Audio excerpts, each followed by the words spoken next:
मेरा नाम है राजा भोज। मैंने अपने शासनकाल में किसी भी विदेशी मुल्क के राजाओं को हिंदुस्तान में घुसने नहीं दिया। महमूद गजनवी चोरी छुपे हिंदुस्तान में घुस गया था और भारत के मंदिरों से सोना चांदी लूटपाट करके अपने देश गजनी ले जा रहा था। उस लुटेरे को भारत से मैंने खदेड़ा और मैंने जनता की भलाई के लिए बहुत से काम करवाए। बच्चों के लिए मैंने स्कूल बनवाए ताकि उनको अच्छी शिक्षा मिल सके। यातायात के लिए मैंने सड़कें बनवाई, किसान सिंचाई कर सके उनके लिए मैंने तालाब बनवाए ताकि उनकी आमदनी बढ़े। मरीजों के लिए अस्पताल बनवाए, श्रद्धालुओं के लिए मैंने मंदिर बनवाए। ऐसे मैंने अनेक काम करवाए। इस वीडियो को हम शुरू से शुरू करते हैं। राजा भोज के बारे में इतिहास जानना है तो इस वीडियो को पूरा देखना पड़ेगा। राजा भोज, जिनका नाम सुनते ही एक ऐसा चित्र मन में उभरता है जिसमें राजा ज्ञान और धर्म की सभा में बैठे हैं। दोस्तों, आप वीडियो पूरा तो देख रहे हो पर अभी तक आपने हमारे चैनल को सब्सक्राइब नहीं करा है तो आप अभी हमारे चैनल सब्सक्राइब कर ले।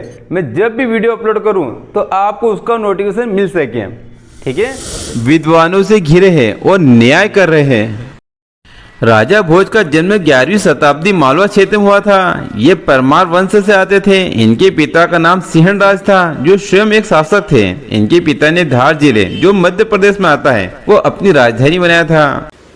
राजा भोज को बचपन से पढ़ाई लिखाई में बहुत रुचि थी। उन्होंने बचपन में ही 84 ग्रंथों की रचना की और उन्होंने बचपन में ही तीरंदाजी, घोड़सवारी और तलवारबाजी और शिकार करना ये सब सीख लिया था।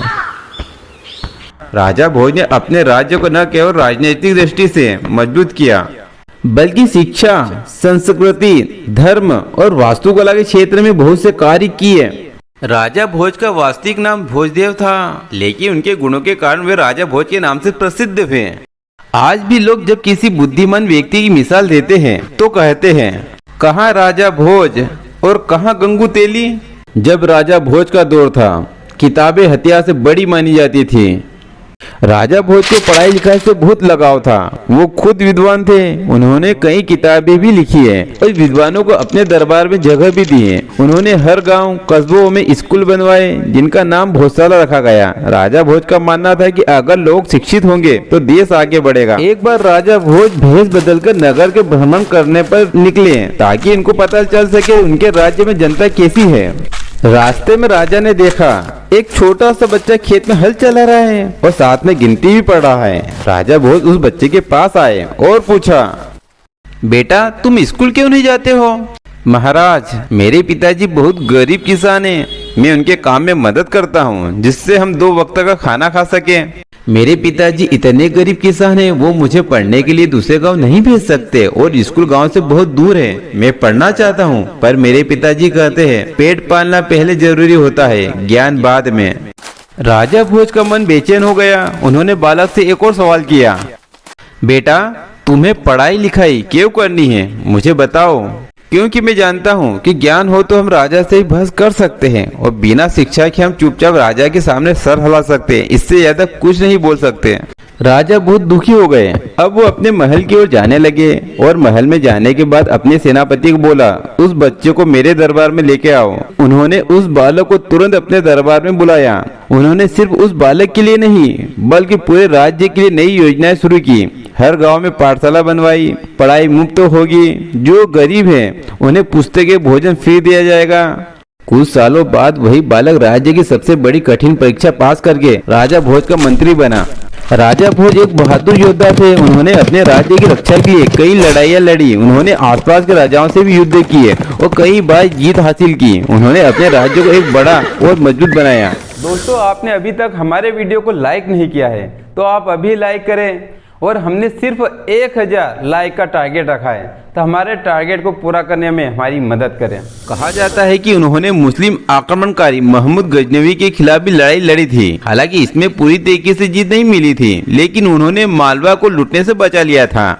जब महमूद गजनवी सोमनाथ मंदिर से सोना चांदी लूटपाट करके भारत से जा रहा था तो उसने मालवा की ओर रुख किया, लेकिन राजा भोज पहले से तैयार थे। उन्होंने कई हिंदू राजाओं से मिलकर एक शक्तिशाली संगठन बनाया और गजनी की सेना को चुनौती दी। ऐसा कहा जाता है कि गजनवी ने राजा भोज के भय से सीधे टक्कर लेने के बजाय कठिन रेगिस्तानी रास्ते से राजा भोज पर आक्रमण करने की योजना बनाई, लेकिन रेगिस्तान रास्ते से आना उसके लिए गलत निर्णय साबित हुआ क्योंकि उसकी सेना का बड़ा हिस्सा भूख प्यास के मारे मर गया। हालांकि सीधा युद्ध हुआ या नहीं हुआ इस पर इतिहास मौन है, लेकिन यह निश्चित है कि राजा भोज जैसे शक्तिशाली और तेज बुद्धि शासक के कारण महमूद गजनवी को भय था कि सीधा युद्ध हुआ तो मैं युद्ध में मारा जाऊंगा, और इसी भय के कारण उसने मालवा की ओर रुख नहीं किया। राजा भोज ने अपने शासन काल में अपने राज्य में कई बड़े बड़े काम करवाए। उन्होंने तालाब बनवाए, झीलें बनवाई, मंदिर बनवाए और नगर बनवाए। उनका सबसे प्रसिद्ध निर्माण है राजा भोज ने भोपाल के पास भोजेश्वर नाम का एक मंदिर भी बनाया जो दुनिया का सबसे बड़ा शिवलिंग है। राजा भोज ने भोपाल में सबसे बड़ा तालाब बनवाया जो आज भी लाखों लोगों के काम में आता है। राजा भोज ने पानी की व्यवस्था की, किसानों की मदद की और नगरों की सफाई पे ध्यान दिया। उनका मानना था कि राजा का असली काम जनता की सेवा करना होता है। राजा भोज बहुत ही न्यायप्रिय राजा थे। उनके राज्य में सभी को बराबर इंसाफ मिलता था, अमीर हो या गरीब, सबको एक जैसा इंसाफ वो देते थे। वे खुद लोगों की शिकायतें सुनते थे और तुरंत फैसला करते थे। उनके बारे में कहा जाता है कि उनके दरबार में कोई भी गलत काम नहीं कर सकता था। चोरों और धोखेबाज को सजा मिलती और ईमानदार लोगों को इनाम मिलता था उनके दरबार में। एक सवाल आपके लिए, क्या आपको लगता है भारत देश में राजा भोज जैसे नेता की जरूरत है? कमेंट बॉक्स में जवाब जरूर दें।